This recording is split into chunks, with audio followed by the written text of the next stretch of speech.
Welcome to Brain Fitness on Monday, February 24th.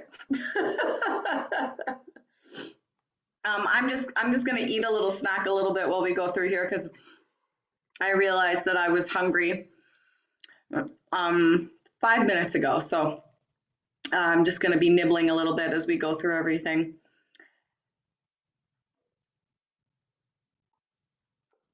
All right, pen and paper today. We're going to do a couple exercises with pen and paper.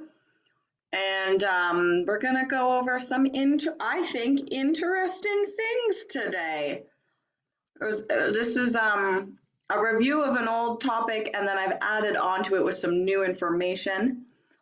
So when we get to our brain exercise portion, everybody, we're going to do a couple things with pen and paper, so writing with pen and paper, so grab that if you want along the way.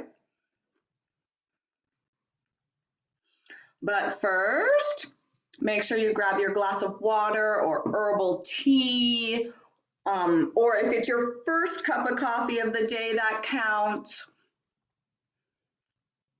Water ensures efficient electrical and chemical actions between the brain, the nervous system, and the sensory organs. Water is brain food. Let's put it that way. Have you ever seen posts about brain food and DHA and eating certain things? The first thing that's brain food really is water. So we always want to make sure that our brain is hydrated. All right, check-in activity. How's everybody doing? Let me know in that chat box. How was your weekend? Do you have a cause for applause you'd like to share? Let me know in that chat box. How do you feel on a scale of 1 to 10, 10 being super, super awesome, 1 being not so great? Remember, this is how we start to tap into our brain, right? We start to tap into how we're feeling. We start to become more aware. So those check-ins and debriefs with ourselves are really important. So let me know in that chat box.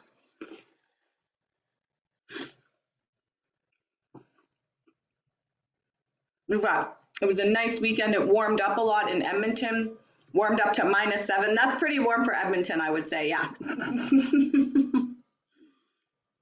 Oh, cause for plus, trying a new stylist for a cheap haircut tomorrow. Okay, you'll have to, fingers crossed that it goes well, Anuba. You'll have to tell us tomorrow in Fitness in 15. I'm getting my hair done this weekend as well and getting my roots done, getting some purple done in there. Yeah, report back if it works.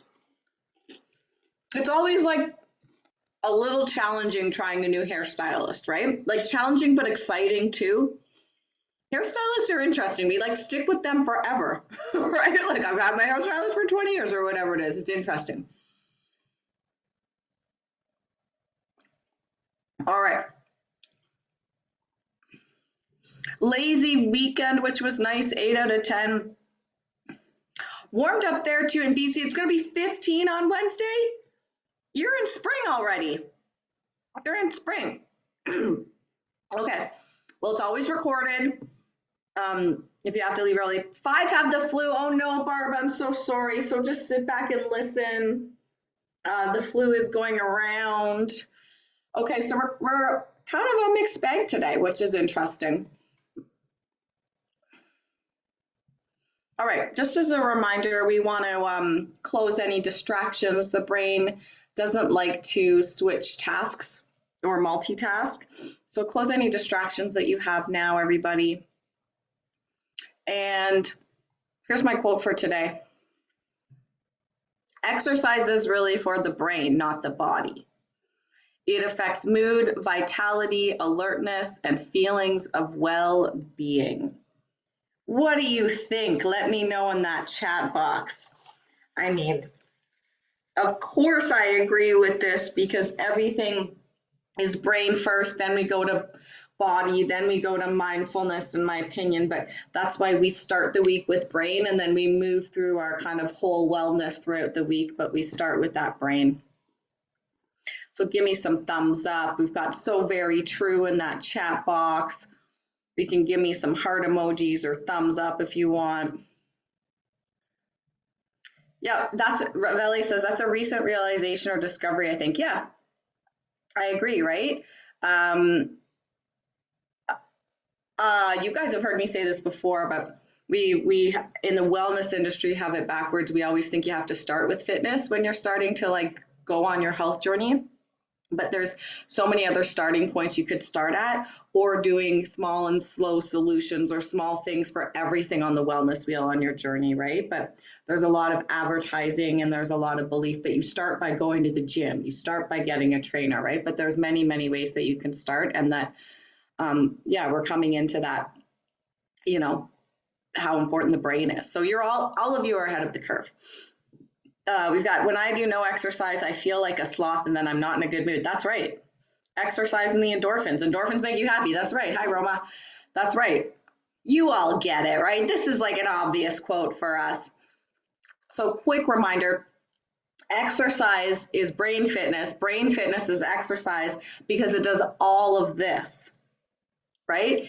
And this is the stuff of life, in my opinion. This is like the foundation of living a healthy life, living a life where you feel free, where you feel connected, where you feel confident, where you feel grounded, right? When we have good memory, when we have good cognitive function, when we don't have brain fog, when we work with our whole brain, when we reduce stress, when we're ready to learn. Learning is all about that emotional wellness, of being challenged, right? Focus and concentration, clarity, all of these things. This to me is the foundation of what wellness is, of what we're all kind of looking for when we think about wellness, or when we think about our wellness journeys, right? We don't go, oh, I want to have X amount of muscle and run a marathon. Most of us, when we think of wellness and improving our wellness, we think, I want better brain health. I want better clarity. I want to improve my stress management. I want better energy, right? Okay, quick check-in. As I said, I did a quick check-in before I started teaching. That's why I grabbed a snack and I'm nibbling on some granola here. The brain can't focus on anything if we haven't met those basic physiological needs. So if you need to grab a snack, because I am going to talk at you a little bit of science today. So you need to grab a snack while I'm doing that. Grab a snack so you can listen better.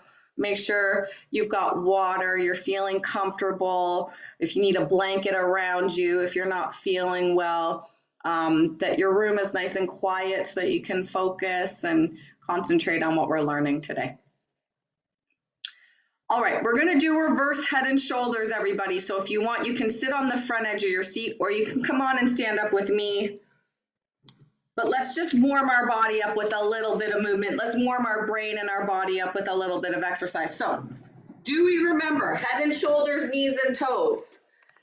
Now, here's the important, head and shoulders, knees and toes. We're still going to sing it. We're going to do the actions differently before I stand up. So at the end of it, it's eyes, ears, mouth, and nose, right? But we're going to do the actions backwards. So instead of eyes, ears, mouth, and nose, when we say eyes, we're going to point at nose, then our mouth, then our ears, then our eyes, okay?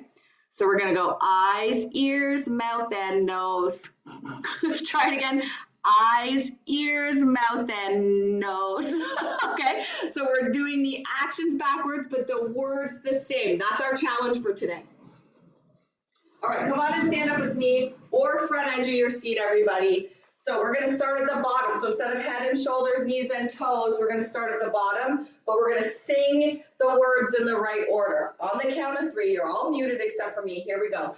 Head and shoulders, knees and toes, knees and toes, knees and toes. Head and shoulders, knees and toes.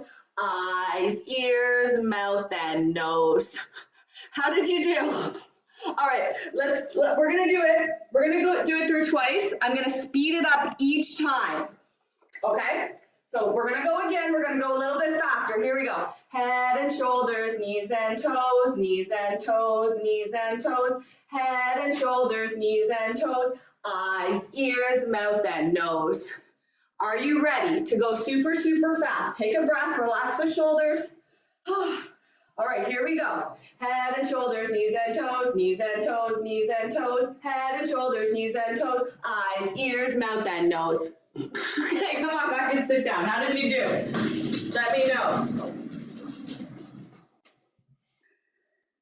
That actually made me breathe harder. That made my heart beat, so it was a little bit like exercise. Why? Because we're making the nervous system work. We're taking a pattern and completely disrupting it, a pattern that we know. And when that nervous system has to work, that also equals exercise. When the nervous system works, it does make our heart pound more because we're burning energy. It does make us breathe more to get more oxygen into our system. Let me know how you feel after that one and how you did with it. Had to concentrate, but I did okay. Going faster mixed me up. Yeah, so that I added more of a challenge, right? Yes. I think we'll keep this one in the roster. We'll keep this one in the roster. I'm a little out of breath from it. My nervous system was really thinking, especially going faster. Yeah.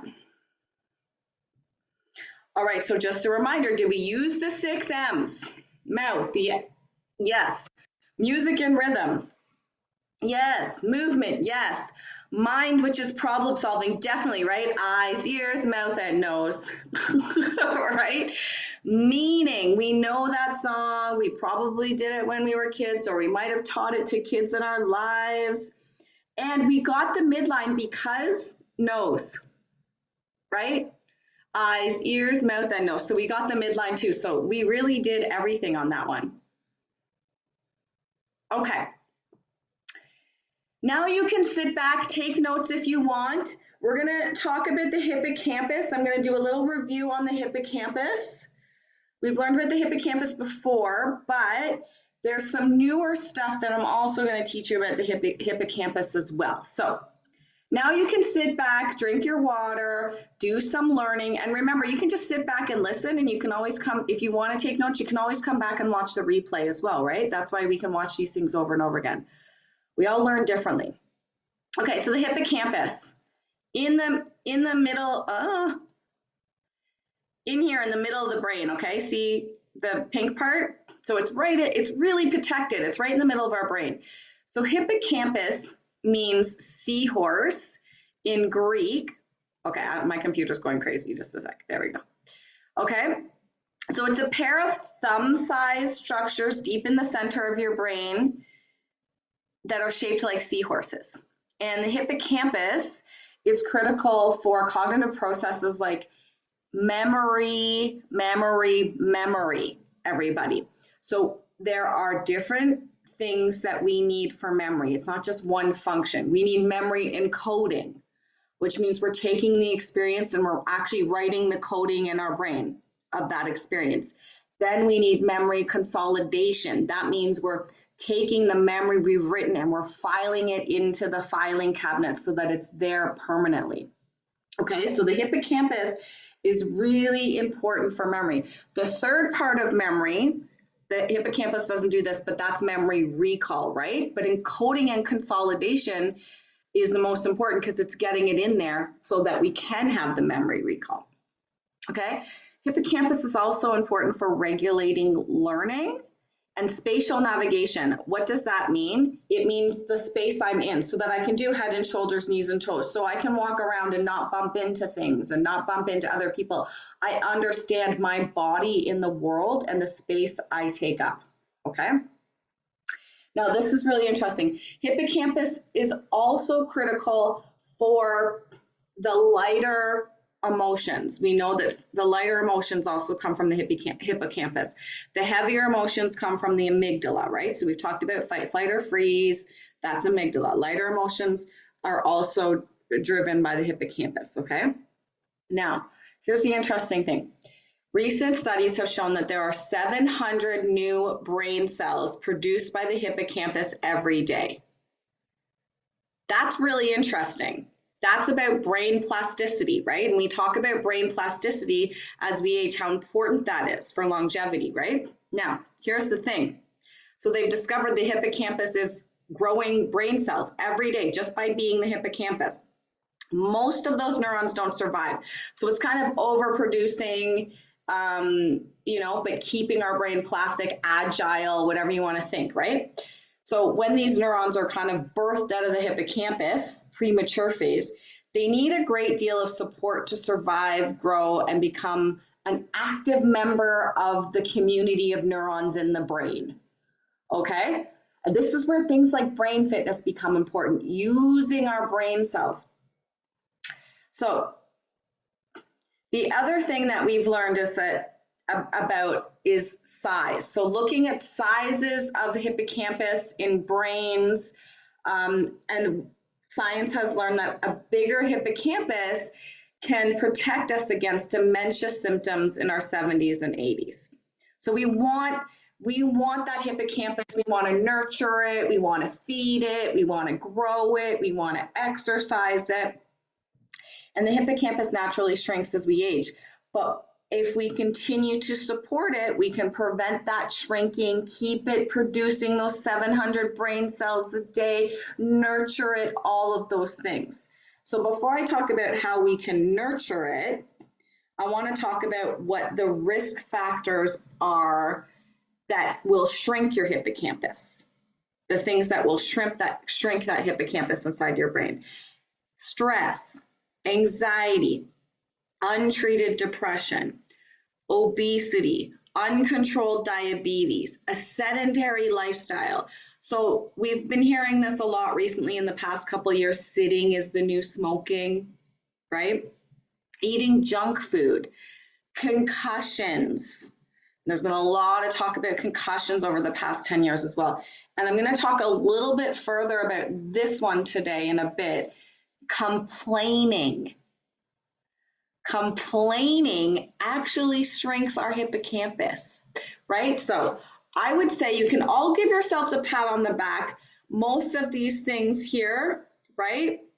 You're showing up for yourself, you're showing up for your brain, you're showing up for your hippocampus, you're coming to fitness class, you're coming to letting go class, you're coming to brain fitness class, you're doing what you can to relieve stress, we're being in nature, right? So you guys can give yourself a pat on the back, but just remember, and here's the thing, this list here, it's pretty much the same list for most risk factors, right? When we talk about risk factors for dementia, we talk about risk factors for heart disease, we talk about risk factors for, right, for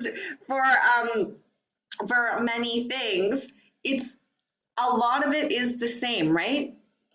Manage your stress, don't smoke, don't eat too much junk food, move your body, right? Manage your blood sugar levels.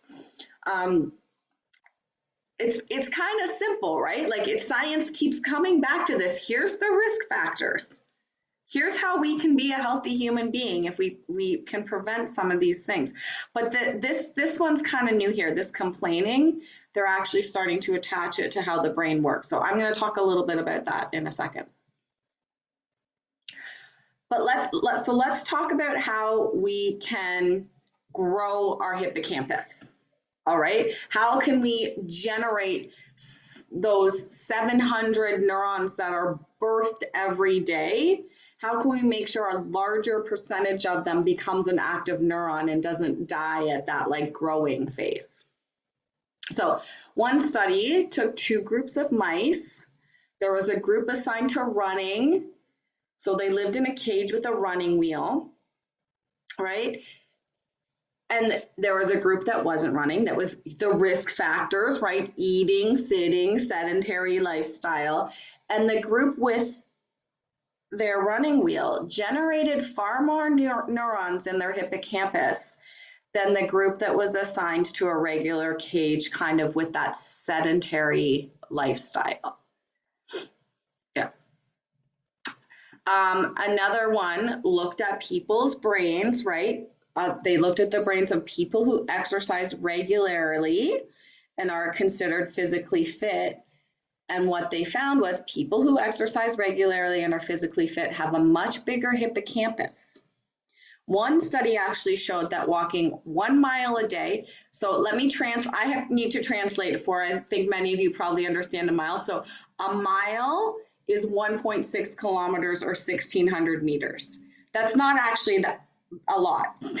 Okay, if you're metric like me. Okay, so one study showed that walking 1 mile a day lowers the risk of Alzheimer's disease by 48% because that act of walking helps to prevent the hippocampus from shrinking. Okay, so this is where we're attaching. How many blocks would that be in terms of just a regular, not like a super large city block, like a regular size block? I would say probably five blocks around is about 1.6 kilometers. That would be my guess. 5 or 6 blocks. That's a good question. This is where the Fitbit comes in handy, everybody, because it can tell you your distance when you're walking, okay? Okay, so other ways to kind of nurture or grow our hippocampus that have shown. Yeah, so if you walk around, Roma says, if you walk around your block, you're almost there. Just walk around your block 4 or 5 times. You don't have to go super far. Just make a loop and walk around that block. Yeah. I would say walking around the block is probably 300 to 400 meters. So three to 5 times, depending on the size of your block. These are great questions. Okay. So other great ways that we can grow our hippocampus or prevent it from shrinking. I'm going to say it again, reducing stress is so important. Part of that is meditation, visualization, quiet moments, sitting in nature.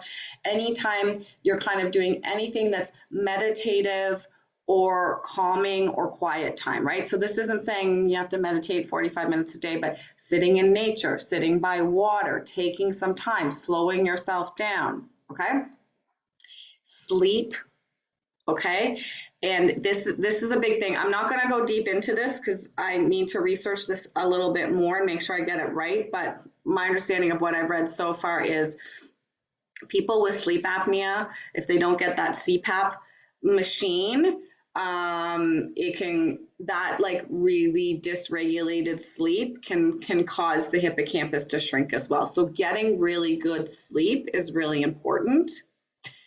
Learning something new or a new language or challenging, which I'm going to talk about in a little bit. So doing things that are really challenging in terms of learning and challenging and growing. So I'm using learning a new language as an example, will help grow that hippocampus. And challenging the brain by learning new facts also nurtures that hippocampus. Because remember, the hippocampus is also one of its main functions, so this is going to exercise it, is the memory consolidation, right? So if you're learning something new, you're creating new memories or new things for your brain to remember, and that really exercises the hippocampus, okay? Or challenging things, which we're going to do today, that really exercises the hippocampus in terms of that memory encoding and memory consolidation. So it's making the hippocampus light up. Oh, what is sleep apnea? Sleep apnea is, and there seems to be a lot of people having it now from stress, is when you stop breathing in the night. Like you might stop breathing for 5 seconds and then you restart breathing. And so there's a special machine that people have to wear where it's basically like an oxygen mask on their nose, and they have to wear it when they're sleeping to make sure you're getting enough oxygen to the brain. Yeah, and it's becoming very common. Yeah. How do you know if you have it? Talk to your doctor. I think for the diagnosis, you have to go to a sleep lab. It's becoming common. It's related to, again, I'm not an expert, but it can be related. Many risk factors can give you sleep apnea, which are pretty much the same risk factors, again, that I listed, right? Obesity, not being active, sedentary lifestyle, many things. So, yeah, I would say talk to your doctor about it if you find that you're not sleeping well, and they can test you for it. Okay, so I've given you, if you want to read more about the specific study with the rats and the physical activity, and this is where I got it all. Okay, this is the study. I'll put it in the chat for you too. If anybody wants to read the actual studies, I know you guys trust me, but sometimes I give you the actual study if you want to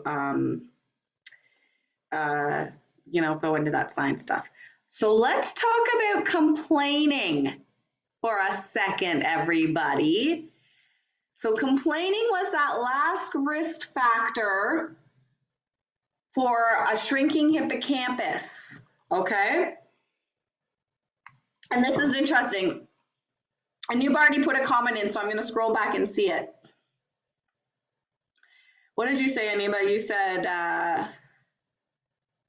what? I love complaining as much as finding solutions, right? So I think it's interesting you said that, because you are saying you're not complaining for the sake of complaining. You are taking action, which is a little bit of a different thing. You're saying, here's my complaint, what's the solution? So in the act of finding that solution is challenging the hippocampus. So I love that you put that, Anuba. That's really great. Okay, so let's talk about complaining. These are kind of a recent study, like late 90s, but I don't know why this study wasn't pushed more. I'm going to tell you about it. Yeah, that's right. We've got sleep apnea is diagnosed at a sleep clinic. Thanks, Sue, for that. Okay, so complaining. Let's talk about complaining. So this is research from Stanford. They decided to look at complaining. So research from Stanford revealed that frequent complaining shrinks the hippocampus. They had people listen to complaints for 30 minutes and scan them in an MRI to see activity in their hippocampus. And then they also had people that admitted that they were complainers, and they compared that to people that kind of said they were more optimists, and the people that were complainers had smaller hippocampuses, okay? Here's what happens. Each time we complain, we're firing and wiring together those neural pathways. We know this, right? We talk about this a lot, consistent, persistent repetition, right? So each time we complain, we're creating a neural pathway to believe that, to perpetuate it. And this process is known as Hebb's law. Consistent, persistent repetition is also known as Hebb's law. You've also heard me say it this way: neurons that fire together wire together, and then they create those neurological pathways, right? And what that is it becomes a habit. So here's what happens. The habit of complaining can establish a default mindset where negativity takes charge, making it increasingly challenging to switch to more positive modes of thinking. Why does this shrink the hippocampus? Any guesses? Back to what the hippocampus is responsible for, right? Or the things that grow the hippocampus is when we find solutions, when we're challenging ourselves, when we're problem solving, that grows the hippocampus, right? But if we have a brain that is in the habit of complaining, the thing that's attached to complaining is not finding solutions, right? We'd rather just continue to complain if we have that in habits. Now, I'm going to tell you a little bit about the chemicals. And again, you guys can probably all guess this, right? Because we learn this a lot. So listening to complaints for over 30 minutes. So it's not just if you are, here's the interesting thing, everybody. It's not just if you are the complainer, it's also if you're listening to the complaints. So I want you to think about your friendships, your relationships. We talk about this in letting go, people that make you feel heavy. Is it because they're complaining? Okay, so even listening to complaining for over 30 minutes, so 30 minutes is kind of the magic number here, that triggers a cortisol release and that heightens stress in the brain, right? And that elevated cortisol disrupts sleep, raises blood pressure, compromises our immune system, increases heart disease, obesity risk, all of those things. We know all this about cortisol. So we're matching that, the cortisol, with creating these neurological pathways in our brain, and that's preventing us from doing the actions or the things in our life that keep our hippocampus healthy and help it grow, right? So a stress brain weakens immunity, raises depression risk, clouds our cognition, impacts decision-making and problem solving, all the things that brain fitness is good for, right? And this focus on negativity limits the brain's ability to engage positively with the surroundings. Again, that shrinks that hippocampus, right? So let me just go back a couple slides. I'll show you. Just, okay? Because the hippocampus, things that make it grow, sorry, I went back too far, things that make it grow as we age is that challenging stuff, right? Reducing stress, good sleep, right? And complaining can block all of this, right? We don't want to challenge ourselves by learning new facts. We don't want to find solutions. It can disrupt our sleep. People that complain regularly have a difficult time learning how to meditate, right? So all of these things can affect our hippocampal health. Okay. Let's do a little, we're just going to do a little shake it out.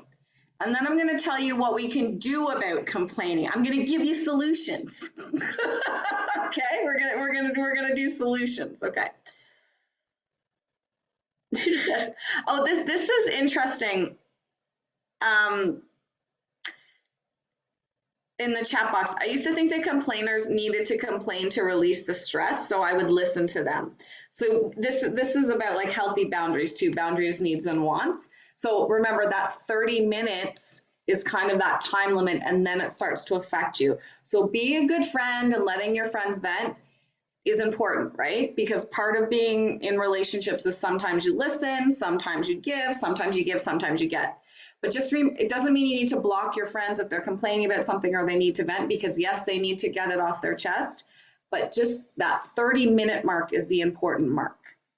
Yeah, so that's a good comment too. So I'm not saying be toxically positive and block your friends that are complainers and don't listen to it at all, but just remember that 30-minute mark. So we've kind of learned 90-second rule for ourselves to kind of dissolve feelings, and also think about when we're venting, we can call it venting, that 30-minute mark is important. Then you have to go on to something more positive or lighter after that, okay?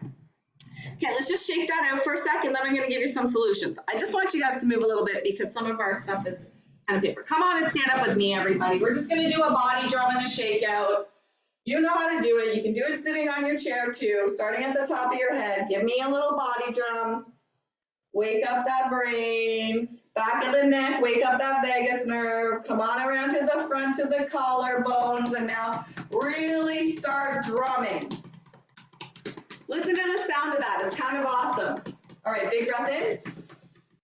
Big breath out. Ha! Listen to the sound of you drumming your body. It's kind of cool. Lower back, bum, hips, legs. Up and down each arm. All right, shake up here, shake down here, shake up here, shake down here, shake up here, run on the spot, shake down here, run on the spot. All right, come on back. So, why did I do that one? Because that is something we can easily do to disrupt our own complaining, or disrupt that, right? We can easily do a body drum and a shake it out, and it changes your mood. It disrupts that pattern of complaining, right?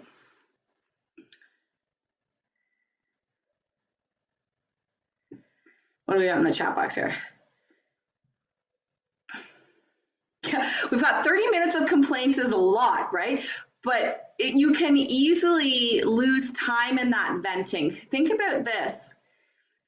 Workplaces. I know many, I'm going to include myself in being retired because I don't work in a workplace anymore, but many of us on the call are retired, right?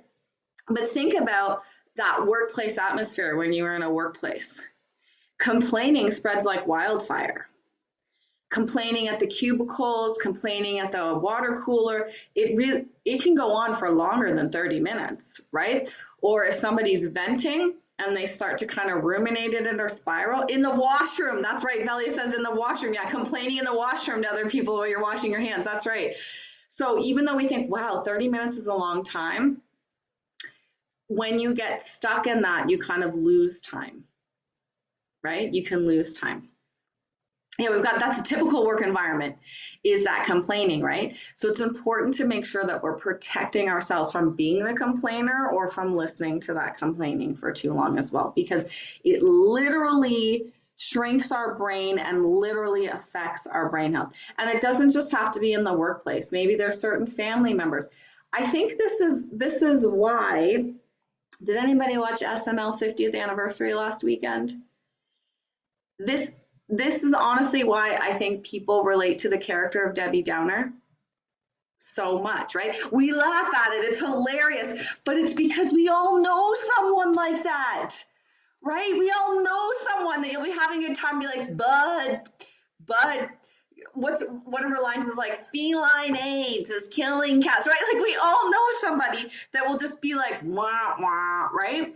That's why that character, everybody relates to it so much. And that's why SNL is genius, because it takes things that we know and we laugh at them because they're things that like happen in real life, right? But there's a reason that character has standed the test of time, right? The Debbie Downer character. So it's so easy to get into that. And we've talked about this before as well. It's really easy. It's easier to create the neural pathways for heavier emotions or for complaining than it is to create the neural pathways for optimism. And it's simply chemistry, right? Cortisol, adrenaline, the actual molecular bonds that create the molecules that create those chemicals have stronger molecular bonds. It's simply chemistry. But that doesn't mean that we can't fight against that by being consistent, persistent, and repetitive in what creates the happiness hormones. Okay? It's just that the heavier hormones or chemicals have stronger bonds. So they can exist easier in our body, but we can flood ourselves with the happiness ones. We just have to be intentional and aware.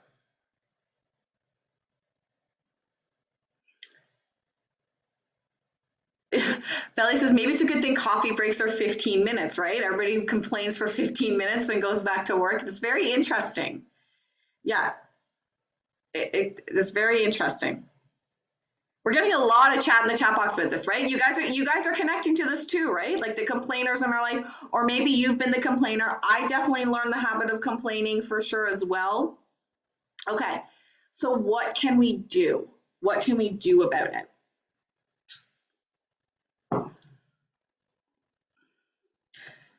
So these are kind of the top things that came out of the Stanford study and the top recommendations about what we can do to train our brain, to combat complaining, to flood our brain with more of the lighter chemicals that will create better neural pathways. These things are going to be obvious to you, but again, I'm saying them because we need to hear them. Consistent, persistent repetition. Practice gratitude and praise. Right? It shifts your focus. It creates the chemicals that counteract the complaining chemicals.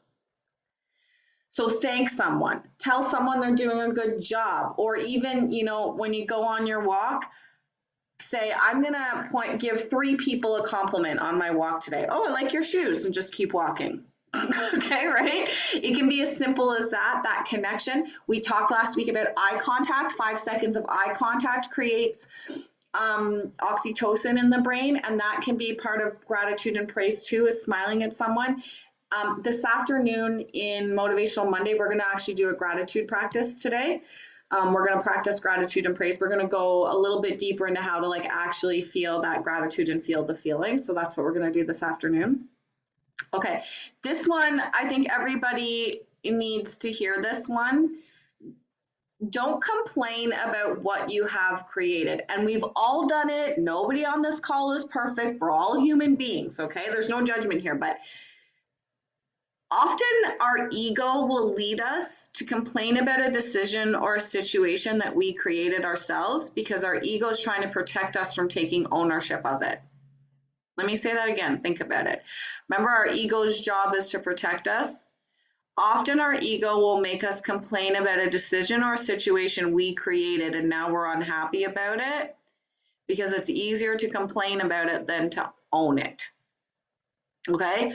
The fastest way to change from being a victim of circumstances to being empowered to change them is to own it and find a solution and take action. right?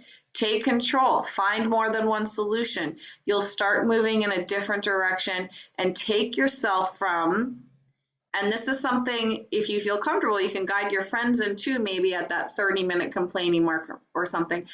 Okay, great. So how do we take ourselves from helpless and hopeless to helpful and happier? Okay. Yeah, it feels super good to vent about this. That's great. I know it feels hopeless, but what action can we do to feel more in control or to feel helpful or to even feel happier? So how do we take ourselves from helpless and hopeless to helpful and happier? Breath work. We know that when you breathe out longer than you breathe in, that activates the parasympathetic nervous system, which is the opposite of the fight, flight, or freeze nervous system, right? Fight, flight, or freeze, complaining is going to go in with fight, flight, or freeze. It's the same chemicals. It's the cortisol. It's the stress. It's the adrenaline. That's what complaining is activating. So if you just take a moment to engage in those deep, slow breaths, breathe in through your nose, breathe out through your mouth, or breathe in through your nose and out through your nose as well. But you want to breathe out longer than you breathe in. Okay, that resets your emotional state, resets your parasympathetic nervous system. Okay. I know there were some repeated things. Okay. The power of but. That sounds funny when I say it. You can laugh at me. The power of but. Okay. The power of but. Now, we know that but is a wonder word, but it's one of the difficult wonder words because nothing shoots down a group discussion more faster than the word but, because it's about what follows the word but, right? So but can be a complaining word or a negative word, but we can take but back, everybody. Okay? Right? So someone floats an idea in a group discussion, some person jumps in with but. And what comes next is generally negative. And it invariably leads to a disagreement. So anybody remember a time when they were at work or maybe with family and you're kind of trying to do a brainstorming session and you're trying to come up with ideas? I mean, this was like the biggest frustration for me when I had my 9-to-5 job, sitting on committees and trying to come up with new innovative ideas to get people active and healthy. I'll never forget this. I sat on the citywide fitness committee and we were talking about how can we make fitness and active living more accessible, and sitting around doing ideas, and then a supervisor comes in and goes, but is recreation really in the business of fitness? After we've been having this discussion about all these, like, how can we be innovative about it, then the but came in. Are we really in the business of fitness? Right? Think about that, right? That's another form of complaining or another form of blocking or being downer, Debbie Downer, right? It's another form of Debbie Downer. So this is where we can use but, however, as a wonder word, because it is listed as one of the wonder words. Okay, everybody? So using but as a wonder word, similar to using yet, the power of yet. Adding a but to any complaints. So if you add it to the end, I don't like that I'm out of shape, but I love feeling great when I move my body, so I'm going to focus on exercising and eating right. That's when but becomes a power word, a wonder word, okay? It's all about what happens after the word but. Okay, get out your pen and paper, everybody. We're going to challenge the brain a little bit. We're going to grow the hippocampus. Remember, it likes challenge, growth, things like learning a new language. This is also going to work with memory. Get out a pen and paper, everybody.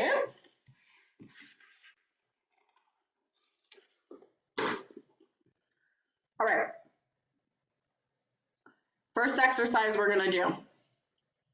I want you to say, you can say out loud or write, the days of the week backwards. So we'll start from Sunday and we'll go backwards. Okay? I'm actually not going to show you this slide because I want you to do it with it. Okay? I want everybody to write down the days of the week backwards. Or maybe try saying them out loud first. Let me see if I can say them out loud first before I write them down. I really have to think. Sunday, Saturday, Friday, Thursday, Wednesday, Tuesday, Monday. Right? Why? Because we're disrupting a pattern that we really know. I could usually go Monday, Tuesday, Wednesday, Thursday, Friday, Saturday, Sunday. But I had to slow down and think. All right. So this is similar to that idea of learning a new language because we're learning to say the days of the week differently. This is what I want you to do now. I want you to write down the days of the week in alphabetical order. Write down the days of the week on your piece of paper in alphabetical order. I haven't pre-done this, so I'm guessing I'm doing it with you, everybody. Alphabetical order. And I want you to think about how much you're thinking too.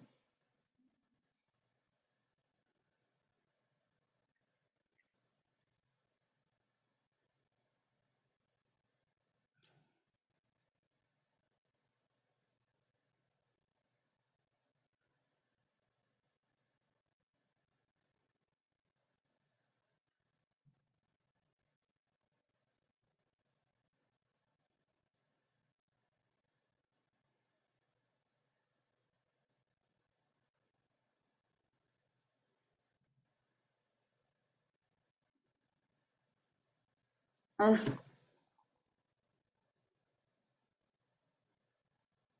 already messed up.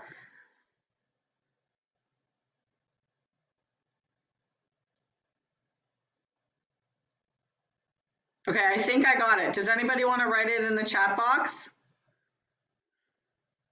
Let's see if we all got it. Here's my curious question for you. How much were you thinking?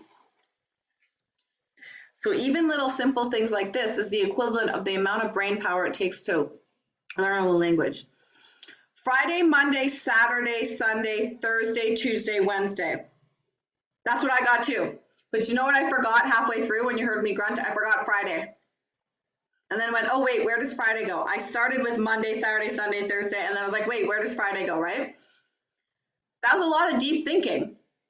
Do you know what you're doing there? We're coding a pattern, which works the hippocampus. We're disrupting another pattern that's in our memory, and we're coding a different pattern into our memory as well. Okay, now I'm actually curious. Can anybody teach us the days of the week in a different language? If you know the days of the week in a different language, write them in the chat box.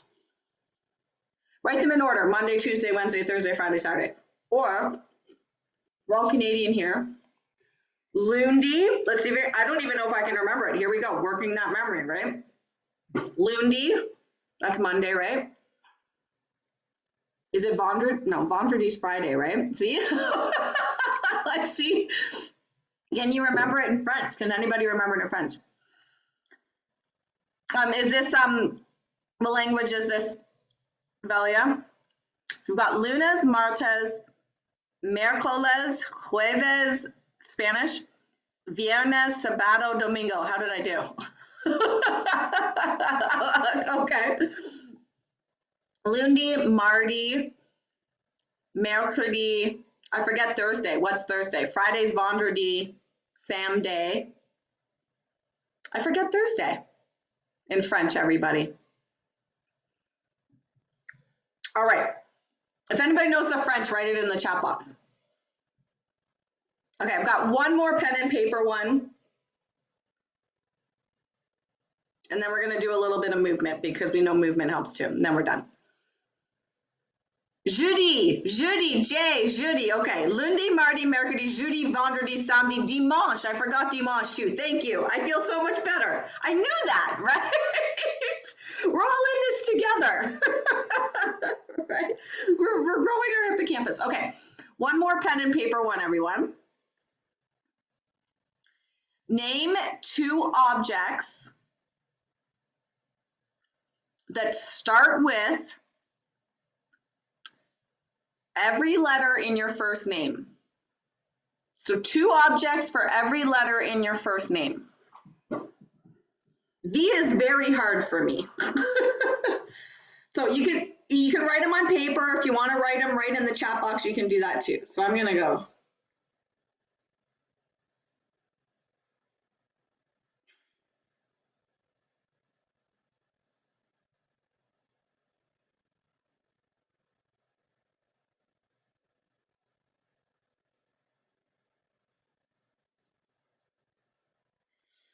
This is challenging. I'm finding it challenging. Anybody else?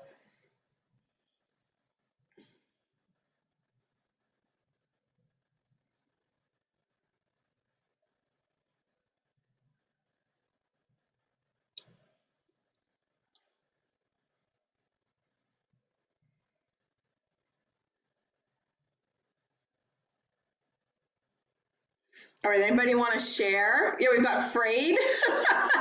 That one's really hard. I can't even get it. So I've got vase, icicle, cat.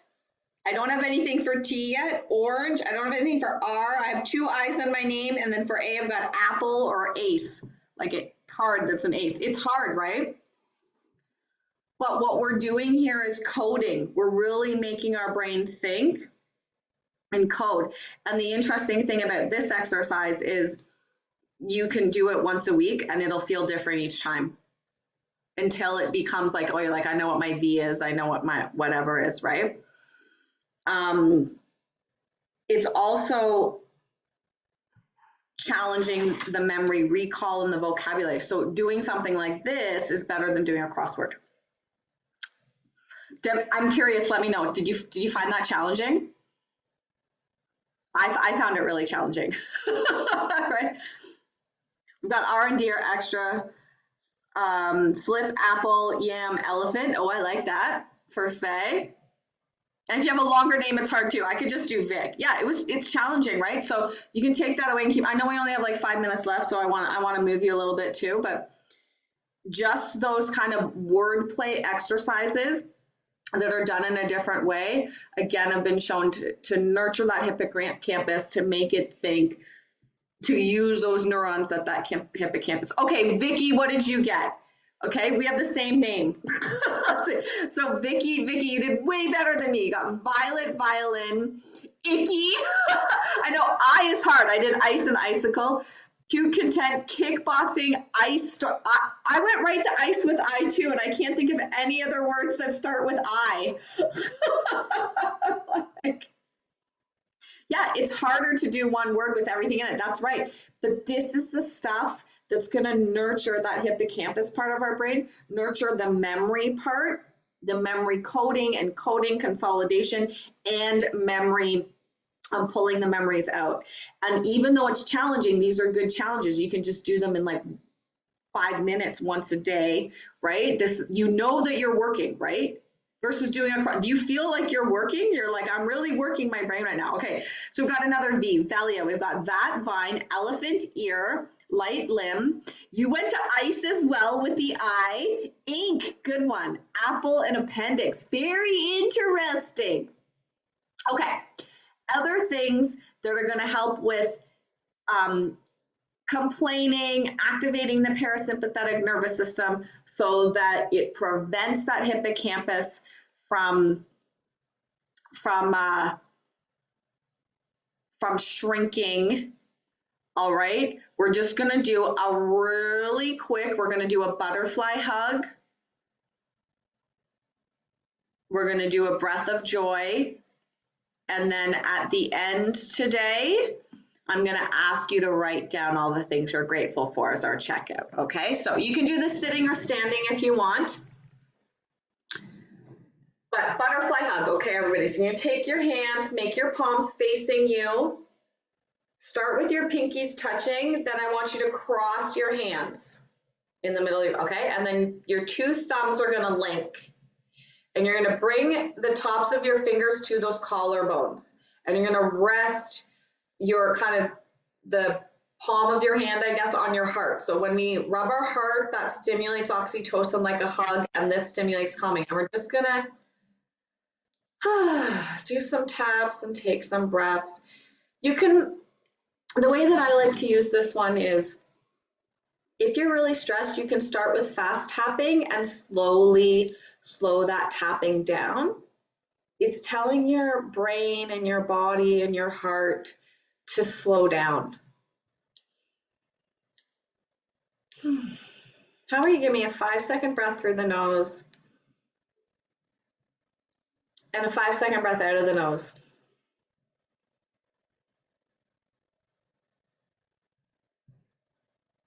Yeah, and notice that it becomes easier to breathe out deeply, right? It becomes easier to empty those lungs and breathe deeply. Let's do a 5 seconds in through the nose and out through the mouth as long as you can. Becomes easier to kind of sink into that breath and let those deep breaths out. All right, stand up with me, everybody. Breath of joy, 3 ways. All right, ha, ho, and he. And we're gonna do it 4 times. On the last one, I want you to laugh. So here we go. We go breath, arms up, of joy, arms up. Give me a ha. Ha. Second breath, we're gonna do a ho. Breath of joy, ho. Third breath, we're gonna do a he. Breath of joy, he. Now take a big breath in before you start. Choose your favorite one and you're gonna laugh. Here we go. Big breath in, breath. Breathe in, of, breathe out, breathe in. Now ready to laugh and breathe out.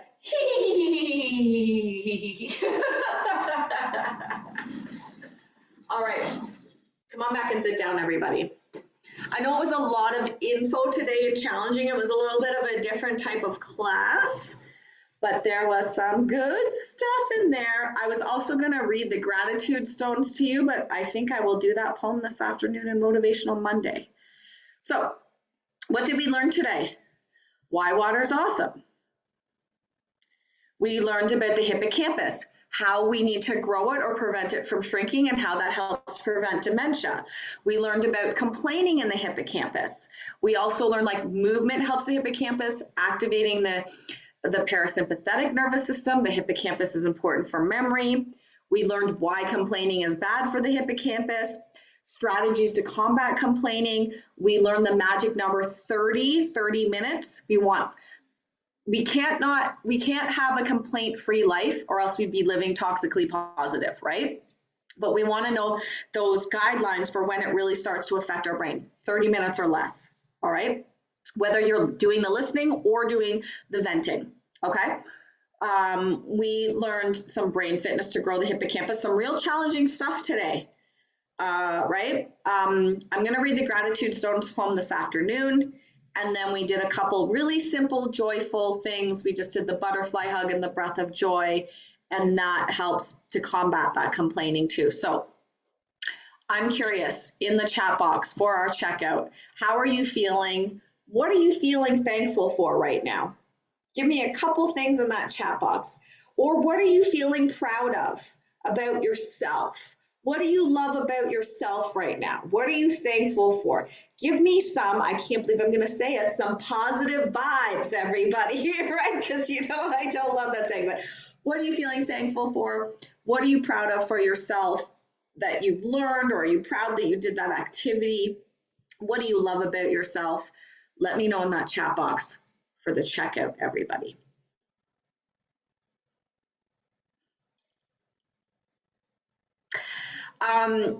Okay, Valia, good question. What do we do if we hear someone else is complaining? I'll do another Motivational Monday on that, on how to block it. But what we did learn today is like that 30-minute mark is whether you're listening to the complaining or you're doing the complaining. Yeah, that's right. Okay, the sunshine, I know. I'm so grateful for the sun whenever it comes out this time of year. I agree, Faye. Is it sunny where you are right now? Life in general, thankful for this group, for the gift of learning. Yes, we did some serious learning today. We did. I'm proud to say I'm really learning to complain less. Yes. I'm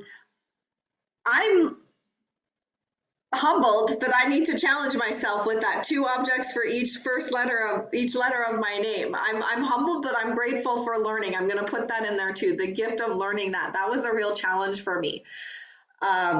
So remember that we can combat with those things too. This class, going to classes, even if I don't want to, thankful and proud that you do that, practicing what I learn in class. I'm becoming a better human.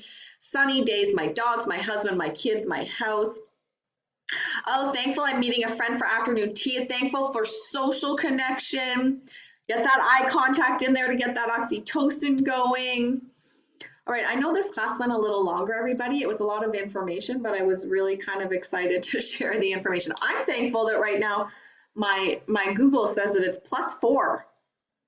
That's what it's saying right now, that it's +4 outside. So hopefully that means snow's melting. Yeah, so we're gonna just add on this afternoon to Motivational Monday. We're gonna do some gratitude stuff. I'll probably repeat a little bit of what we learned this morning for those that come to Motivational Monday that didn't come this morning in terms of why gratitude is important for the hippocampus. And then I'm going to do the gratitude stones poem and some other gratitude practice stuff that's really easy. Okay, everybody. Thank you so much. If you're watching the recording, make sure you check it with yourself too.